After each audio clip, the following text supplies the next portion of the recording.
வினோதமாய் அடி வைத்து நடக்கிறவைகள் 3 உண்டு. வினோத நடை உள்ளவைகள் 4 உண்டு. அவையாவன மிருகங்களில் சௌரியமானதும் ஒன்றுக்கும் பின்னடையாததுமாகிய சிங்கமே. நல்லா கவனிங்க பார்க்கலாம்.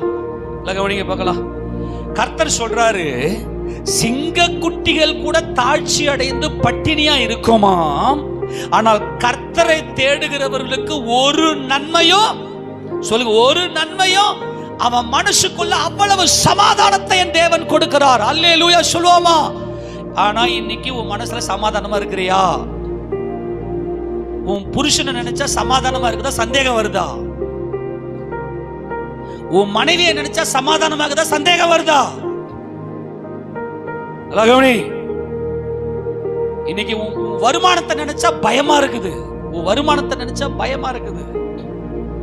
அதுக்கு என்ன காரணம்ன்றீங்க? இன்னைக்கு நல்லா கவனிங்க. சிங்க குட்டிகள் கூட தாழ்ச்சி அடையும், பட்டினியா இருக்கும். ஆனா கர்த்தரை தேடுகிறவர்களுக்கு ஒரு நன்மையும் குறைவுபடக்கூடாது.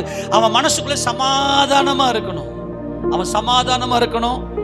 காரணம் என்னன்னா, என் கர்த்தர் எனக்காக யாவையும் செய்து முடித்திருக்கிறார் என்ற மகிமை இருக்கணும். என்னது அப்படின்னா, ஏன் நான் கர்த்தருக்கு பயப்படுறேன் அப்படின்னா, அந்த பாரு, வினோத நடை உள்ளவைகள் இல்லையா, வினோதமாய் அடி வைத்து நடக்கிறவைகள் 3 உண்டு. வினோத நடை உள்ளவைகள் 4 உண்டு. அவையான மிருகங்களில் சௌரியமானதுன்னா வல்லமை உடையது. கவனிக்கங்க, வல்லமை உடையது. மிருகங்களில வல்லமை உடையதும், அப்புறம் ஒன்றுக்கும் பின்னடையாததுமாகிய சிங்கம். அந்த சிங்கம் என்ன பண்ணா, நல்லா கவனிங்க, அதனுடைய வல்லமை எப்படிப்பட்டதுன்னு சொன்னாக்கா, எல்லா மிருகங்களை விட இந்த சிங்கத்துக்கு பயங்கரமான வல்லமை இருக்கிறது. உடம்புல நல்ல வல்லமை இருக்கிறது. அதே சமயம் மனதுல இந்த சிங்கம் ஒன்றுத்துக்குமே பின்னடையாது. தைரியமாய் போய் எதிர்த்து நின்று எல்லாவற்றையும் யுத்தம் பண்ணி